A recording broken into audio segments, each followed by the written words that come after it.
Good morning everyone. आज हम LLB third year के सब्जेक्ट क्रिमिनल प्रोसीजर कोड 1973 के टॉपिक सम्मन ट्रायल के बारे में डिस्कस करेंगे, चर्चा करेंगे, अध्ययन करेंगे। स्टूडेंट्स, सम्मन ट्रायल पर चर्चा करने से पहले मैं आपको अवगत करा देना चाहूँगा कि सम्मन मामला क्या है।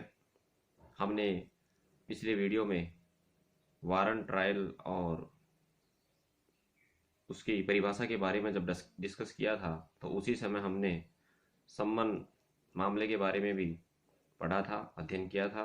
आज पुनः वापस परिभाषा पर चर्चा करते हैं। स्टूडेंट्स, दंड प्रक्रिया संहिता 1973 की धारा 2 के खंड डब्लू में सम्मन मामले की परिभाषा दी गई है, जिसमें बताया है कि स्पष्ट किया है कि सम्मन मामले से ऐसा मामला अभिप्रेत है जो वारंट मामला नहीं है। इस प्रकार से इस परिभाषा को पढ़ने से, समझने से कुछ स्टूडेंटों के ये समझ में नहीं आती, ये क्लियर नहीं हो पाता कि क्या ये परिभाषा अपने आप में पूर्ण है।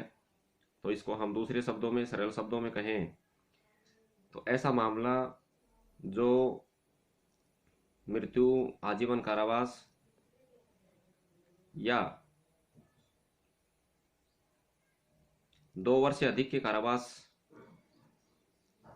से संबंधित अपराध नहीं है, अर्थात इसको छोड़कर, या दूसरे शब्दों में कहें तो ऐसा मामला जिसमें अधिकतम 2 वर्ष के कारावास या जुर्माना या दोनों से संबंधित दंडनीय अपराध है को हम सम्मन मामला कहते हैं। अब हम सम्मन मामले के विचारण के बारे में चर्चा करेंगे। स्टूडेंट्स, सम्मन मामले के विचारण के बारे में प्रावधान दंड प्रक्रिया संहिता 1973 की धारा 251 से लेकर 259 तक में प्रावधान किया गया है। सम्मन मामले की प्रक्रिया, विचारण की प्रक्रिया धारा 251 से प्रारंभ होती है, जिसमें बताया है कि सर्वप्रथम जब अभियुक्त मजिस्ट्रेट के समक्ष हाजिर होता है या लाया जाता है तब उसे उस अपराध की पर्टिकुलर्स, विशिष्टियां बताई जाती हैं और उसे पूछा जाता है कि क्या वह अपने ऊपर लगाए गए अपराध को स्वीकार करता है या विचारण चाहता है। लेकिन ध्यान रखना स्टूडेंट्स, भर्तियों की परीक्षा में काफ़ी बार पूछा जाता है, सम्मन मामलों में आरोप विरचित किया जाना आवश्यक नहीं है। जब अभियुक्त मजिस्ट्रेट के समक्ष हाजिर होता है, लाया जाता है और उससे पूछा जाता है कि क्या वह अपने ऊपर लगाए गए अपराध के आरोपों को स्वीकार करता है या विचारण चाहता है, इसे प्रचलित भाषा में सारांश अभियोग भी कहते हैं। सारांश अभियोग के अंतर्गत यह व्यवस्था मैंडेटरी मानी गई है। विचारण प्रारंभ करने से पूर्व अभियुक्त को उस अपराध की विशिष्टियों से अवगत करा दिया जाना इसलिए आवश्यक है ताकि वह अपने ऊपर लगाए गए जुर्म के बारे में अवगत हो सके। इसके बाद में यहाँ पर 2 स्टेज अराइज होती हैं कि या तो अभियुक्त दोषी होने का अभिकथन करें या विचारण चाहें। तो धारा 252 के अंतर्गत दोषी होने के कथन पर दोषसिद्धि के बारे में स्पष्ट किया है कि जब अपराध की विशिष्टियां सुनने के पश्चात अभियुक्त अपने दोषी होने का अभिकथन करता है तब मजिस्ट्रेट उसे उन्हीं शब्दों में लेखबद्ध करते हुए और अपने विवेकानुसार दोष सिद्ध कर सकता है। लेकिन यहाँ यह भी स्पष्ट किया है, यह उल्लेख किया गया है कि छोटे मामलों में पीटी ऑफेंस में धारा 206 के अंतर्गत जब सम्मन जारी किया जाता है और अभियुक्त मजिस्ट्रेट के समक्ष हाजिर हुए बिना ही पत्र के द्वारा या अपने अधिवक्ता के माध्यम से सम्मन में बताई गई जुर्माने की राशि को बिना न्यायालय में हाजिर हुए ही और दोषी होने का अभिकथन करता है और जुर्माने की राशि को डाक द्वारा या संदेश वाहक द्वारा अपने अधिवक्ता के द्वारा न्यायालय में भेज देता है। ऐसी स्थिति में मजिस्ट्रेट द्वारा ऐसे कथनों पर अभियुक्त को दोष सिद्ध कर सकेगा और उसके द्वारा भेजी गई जुर्माने की राशि को समायोजित भी कर लेगा।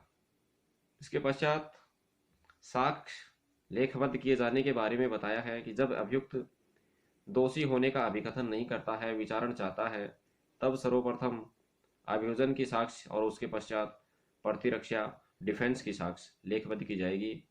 इस दौरान अभियुक्त तथा अभियोजन की प्रार्थना पर किसी साक्षी को यदि दस्तावेज या अन्य चीज पेश करने के लिए सम्मन जारी किया जाना आवश्यक है तो वो भी किया जा सकता है।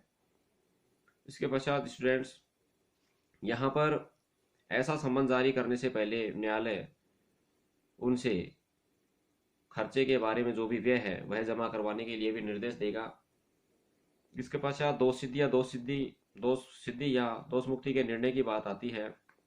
धारा 255 के अंतर्गत अभियोजन एवं अभियुक्त की साक्ष्य लेने के पश्चात मजिस्ट्रेट इस निष्कर्ष पर पहुंचता है कि अभियुक्त दोषी नहीं है तो वह उसे दोषमुक्त कर देगा, एक्यूट कर देगा। लेकिन यदि मजिस्ट्रेट ये पाता है कि अभियुक्त दोषी है तो उसे कन्विक्ट कर देगा, दोषित कर देगा। लेकिन यहाँ यह भी स्पष्ट किया है कि केवल अपराध स्वीकार कर लेने मात्र के आधार पर सजा को कम नहीं किया जा सकता। इसके पश्चात यदि मामला परिवाद पर संस्थित किया गया है और निर्धारित सुनवाई के दिन परिवादी हाजिर नहीं होता है तो उसके क्या प्रभाव होंगे। देखिए, संहिता की धारा 256 के अंतर्गत यह प्रावधान किया गया है कि यदि सुनवाई के दिन परिवादी न्यायालय में उपस्थित नहीं होता तो मजिस्ट्रेट परिवाद को खारिज कर देगा और अभियुक्त को दोषमुक्त कर देगा, बशर्ते कि ऐसी सुनवाई को अन्य दिन के लिए स्थगित किया जाना उचित नहीं है। यदि स्थगित किया जाना उचित है तो स्थगित किया जाएगा, अदरवाइज उसे दोषमुक्त किया जाएगा। लेकिन यहाँ पर यह भी स्पष्ट किया है कि यदि परिवादी की ओर से पैरवी किसी प्लीडर द्वारा की जाती है तो परिवादी को व्यक्तिगत हाजिरी से अभिमुक्ति भी दी जा सकती है। यह व्यवस्था केवल परिवाद पर संस्थित मामलों में ही की गई है। इसके पश्चात परिवाद को वापस लिए जाने के बारे में प्रावधान किया गया है। धारा 257 के अंतर्गत परिवादी मामले में निर्णय सुनाए जाने से पूर्व कभी भी परिवाद को अभियुक्त के विरुद्ध और यदि एक से अधिक अभियुक्त हैं तो सबके विरुद्ध वापस ले सकता है। परिवाद वापस लेने का प्रभाव दोष मुक्ति होता है। स्टूडेंट्स, ये प्रश्न भी कई बार प्रतियोगी परीक्षा में पूछा जाता है कि परिवाद वापस लेने का प्रभाव क्या होता है। धारा 257 के अंतर्गत परिवाद वापस लेने का प्रभाव दोष मुक्ति होता है। इसके पश्चात कुछ से मामलों में कार्रवाई रोक देने के बारे में भी स्पष्ट किया है। परिवाद से अन्य आधार पर संस्थित किसी सम्मन मामले में फर्स्ट क्लास जुडिशियल मजिस्ट्रेट अथवा मुख्य न्यायिक मजिस्ट्रेट की पूर्व अनुमति से अन्य कोई न्यायिक मजिस्ट्रेट ऐसे किन्हीं कारणों से जो अभिलिखित किए जाएंगे दोष मुक्ति या दोष सिद्धि का निर्णय सुनाए बिना कार्रवाई को किसी भी स्टेज पर रोक सकता है। यदि कार्रवाइयाँ साक्ष्य अभिलिखित किए जाने के पश्चात रोकी जाती हैं तो दोष मुक्ति का निर्णय सुनाया जाएगा और अन्य दशा में उन्मोचन कर सकेगा। स्टूडेंट्स, धारा 259 में एक बहुत ही इम्पोर्टेंट बात कही है जो प्रतियोगी परीक्षा में भी पूछी जाती है कि सम्मन मामलों को वारंट मामलों में कब परिवर्तित किया जा सकता है। देखिए, जब किसी ऐसे अपराध की सुनवाई हो रही है जो सम्मन मामले से संबंधित है, या कहें कि सम्मन मामले के विचारण के दौरान मजिस्ट्रेट को ये लगता है कि यह अपराध 6 माह से अधिक की अवधि के कारावास से दंडनीय है और न्याय के हित में ये आवश्यक है कि इस अपराध का विचारण वारंट मामले के विचारण की प्रक्रिया के अनुसार किया जाना चाहिए, तो मजिस्ट्रेट वारंट मामले के विचारण के लिए जो प्रक्रिया दी गई है उस प्रक्रिया को इस संहिता द्वारा उपबंधित रीति के अनुसार पुनः सुनवाई कर सकता है और ऐसे साक्षी जिनकी परीक्षा की जा चुकी है उनकी पुनः परीक्षा भी कर सकता है। इस प्रकार से हमने सम्मन मामले की प्रक्रिया के बारे में अध्ययन किया। मेरे विचार से ये वीडियो के माध्यम से आप जरूर लाभान्वित होंगे। आज के लिए इतना ही। थैंक्स।